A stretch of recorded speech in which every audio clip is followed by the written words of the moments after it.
Well, that sucks. That really does suck. I was planning to do a video on showing off all my Tokyo Ghoul volumes and like basically doing a whole deep dive on why I love it so much and finding deeper meanings, but nothing's working. So, yeah, I guess I'll just talk about it here. Tokyo Ghoul is like I'd say one of my I think it's my first manga that I've ever read, and it's my first anime that no, I think it's my second anime that I've ever watched.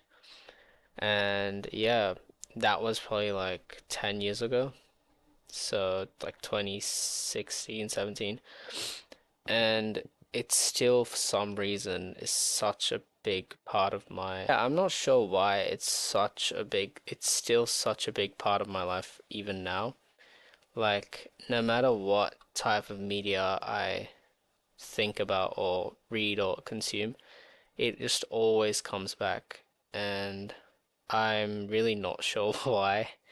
I've always trying to found the reason, but it's always very confusing to me because it's something that's very like not typical, but it's just very it's action based. It's um like a lot of the tropes are very common between a lot of mangas. So I just never understood why it's just Tokyo. Maybe it's just nostalgia, but I don't know. I always find myself just going back to it, and it's also kind of sad because it's something that's very old. And for those who know the can't breathe.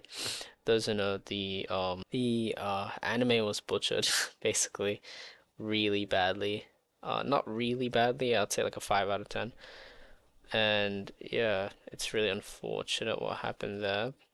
However, I think I've been trying to find out reasons. I think one of them is obviously nostalgia. The other one is just the entire concept um that I found so relatable because as a kid, obviously, I didn't really understand anything. I just thought it was cool.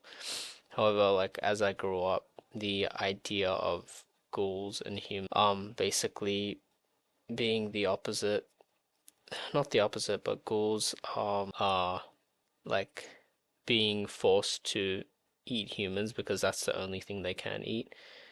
That's something that felt okay, not relatable, but like very interesting because it's like the amount of moral gray areas and like the moral questioning within the story is just it's so immense, and it's those things where you'd see like people even now have constant debates on like which characters are the worst and which characters actually deserve their fate, or um who was worse than the other and whose actions were justified. And yeah, I think a lot of that comes down to that main thing where it's like um control, whether you're born with control or not.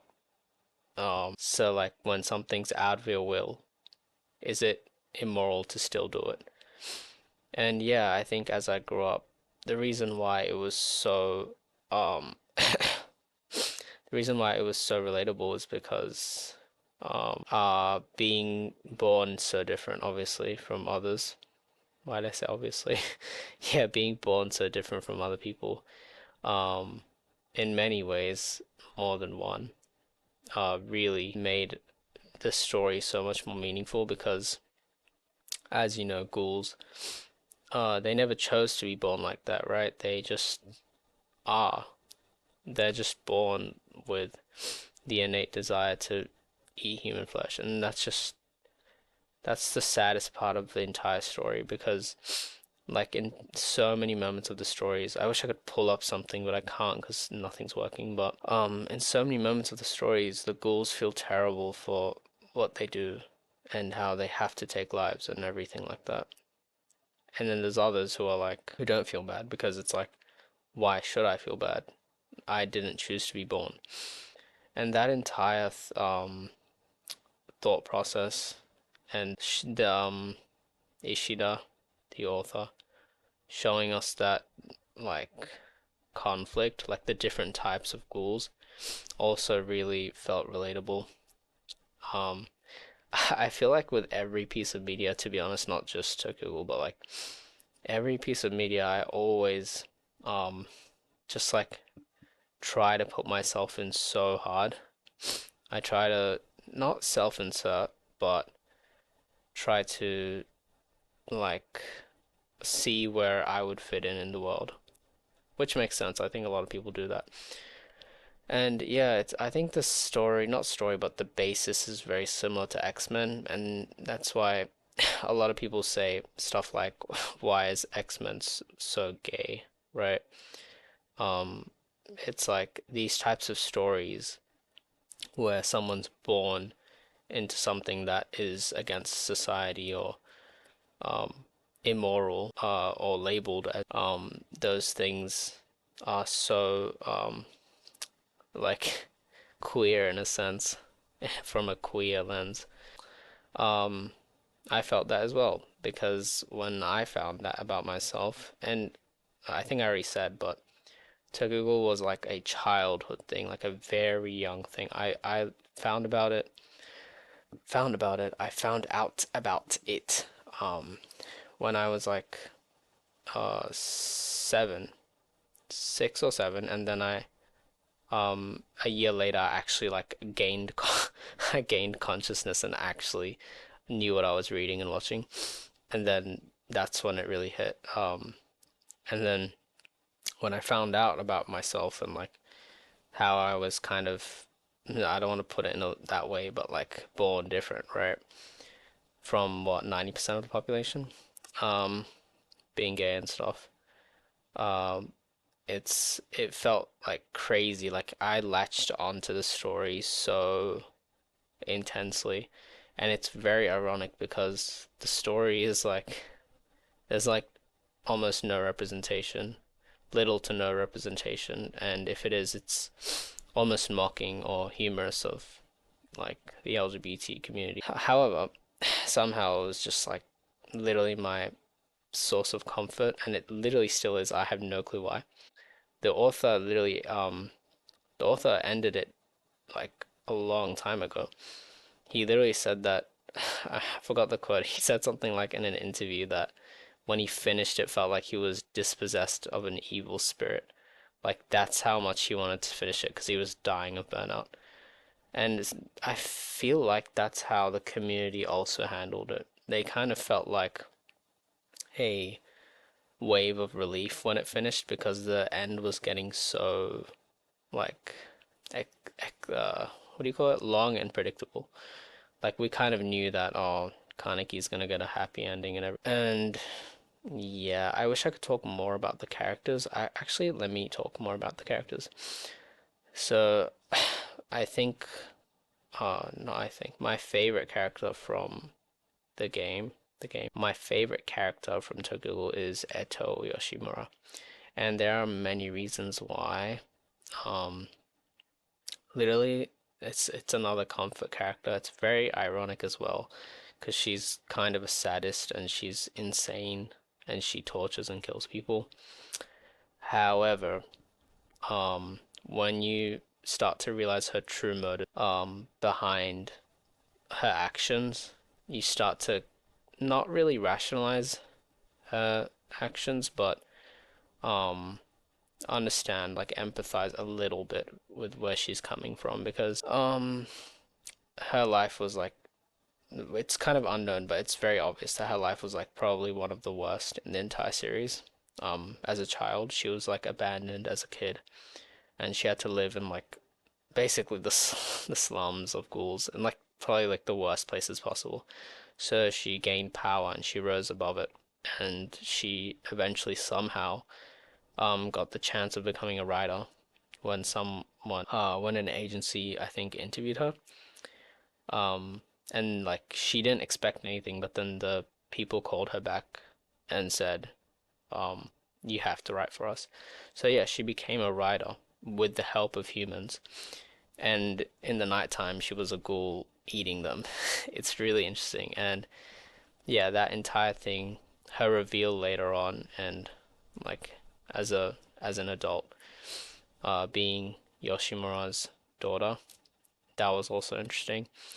And the reason why it's she's such a comfort character is because it's like she was kind of a huge source of hope for like the entire Aogiri, not nation, organization, basically. So this organization are the ghouls that wanted to eventually get a better life for their kind, like ghouls, right? Because it's like the moral is if we didn't choose this, why do we deserve to be hunted and killed? So we deserve to be born and obviously fight for ourselves and live the way we want to, which is to harm humans because by living you harm humans. And that whole thing, like that moral dilemma is so interesting to me because it's like you could just talk about it for days. You can have the how do I explain it? There's no objective reality. You can't say anything. I mean, that's like all of life, at least, unless you follow theology. There's no objective stance. You can't really say, hey, these people don't deserve to be born because there's no way to prevent them from being born. And by killing a ghoul, you're also killing humans. So you're also killing a life, which also has human capability of emotions and all of that. And obviously it's not like you can't really say you can't really compare like queerness or like being born different to literally kind of cannibalism, but that's kind of it was a huge source of comfort for me, especially when there was like nothing else. Um, I mean, that's not really true. There was representation. There was gay representation in all sorts of media. I mean, I'm not that old. I'm pretty young, so I kind of grew up in a time where we were represented, but I felt even more alienated when I found that I wasn't represented in those types of media as well. So it's like this was like a ground where I could just feel safe in. Yeah, it's really weird. Like I still want to finish my collection of volumes, but I haven't. So far, I'm still like halfway. Okay, not even halfway, like 1/4 in. But yeah, I think that's my explanation. And I know, like, I think most like fans or people would just like think I'm kind of crazy and be like, okay, you're just gay. Like, just say you're gay. Um, but yeah, that's kind of what it means to me. It means a lot to me. And yeah, it's interesting how a piece of media can just transform meaning depending on the person experiencing it and depending on what happens to that person. Sorry, I keep saying like every 10 seconds. But yeah, see ya guys. I think that's it. Goodbye.